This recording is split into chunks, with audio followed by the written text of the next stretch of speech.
Hi! பொம்மராஜபுரம்ன்ற சிற்றூரோட குறுநில மன்னரான பொம்மராஜனுக்கு தீராத சூழ நோய். பார்க்கடல்ல பள்ளிகொண்ட பெருமாளை தினந்தோறும் வேண்டி வணங்குறான். அவரும் அவனுடைய கனவுல இந்த ஊர்ல இருக்கிற குளத்துல நீராடி அங்க இருக்க ஈஸ்வரனை தினந்தோறும் வணங்கி வா, சரியாயிடும் அப்படின்னு அர்ப்பிக்கிறார்.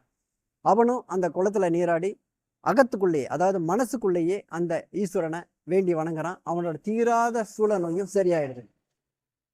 மனசுக்குள்ளேயே, அதாவது அகத்துக்குள்ளேயே அந்த ஈஸ்வரனை வணங்கியதால அந்த ஈஸ்வரனுக்கு அகத்து ஈஸ்வரன் என்று பேர் வருது. காலங்கள் உருண்டோடுது, பேரும் மருவி அகத்து ஈஸ்வரர் அகஸ்தீஸ்வரர்னு பேர் மாறுறாரு. பொம்மராஜபுரன்றது வேற எதுவும் இல்லை, தற்போதைய நுங்கம்பாக்கம். சென்னை வள்ளுவர் கோட்டத்திலிருந்து ஸ்டெர்லிங் ரோடு வர்றதுக்கு கொஞ்சம் முன்ன லெஃப்ட் சைடில் திரும்பி நடந்தாலே இந்த ஊரின் கிராம தேவதையான ஸ்ரீ அசலாத்து அம்மன் கோயில் அமைந்திருக்கிறது. அது ஒட்டிய லேனில் போனோம்னா லெஃப்ட் சைடில் பெரிய குளம், ரைட் சைடில் அகிலாண்டேஸ்வரி சமேத அகஸ்தீஸ்வரர் டெம்பிள்.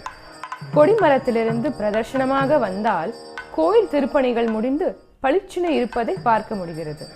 அதிவார நந்தி சுரசைக்கென்று ஒரு தனி சன்னதியும், சித்தி விநாயகர் வன்னிமர பிள்ளையாருக்கென்று ஒரு சன்னதியும், வள்ளி தெய்வானை சமேத ஸ்ரீ முருகப்பெருமானுக்கான ஒரு சன்னதியும் நிறைவை தருகிறது. பிரதர்ஷனத்தை தொடர்ந்தால் காசி விஸ்வநாதர், காசி விசாலாட்சி, அன்னபூர்ணியை தரிசிக்கலாம்.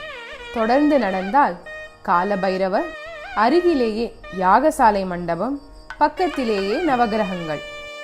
இந்த ஸ்தல புராணம் செவி வழி செய்தியாகவும் 1753 வாழ்ந்த கனகப்ப முதலியாரின் வம்ச வழி வரலாறு புத்தகம் மூலமாகவும் தெரிய வருது. அகிலாண்டேஸ்வரி மற்றும் அகஸ்தீஸ்வரரை தரிசித்துவிட்டு வெளியே வந்தால் விசாலமான குளத்தை காண குதூகலமாகவும், ஆழி மண்டபத்தில் மூவிங் வாட்டர் ரிப்பிள்ஸின் அழகை பார்க்க ஜாலியாகவும் இருக்கு.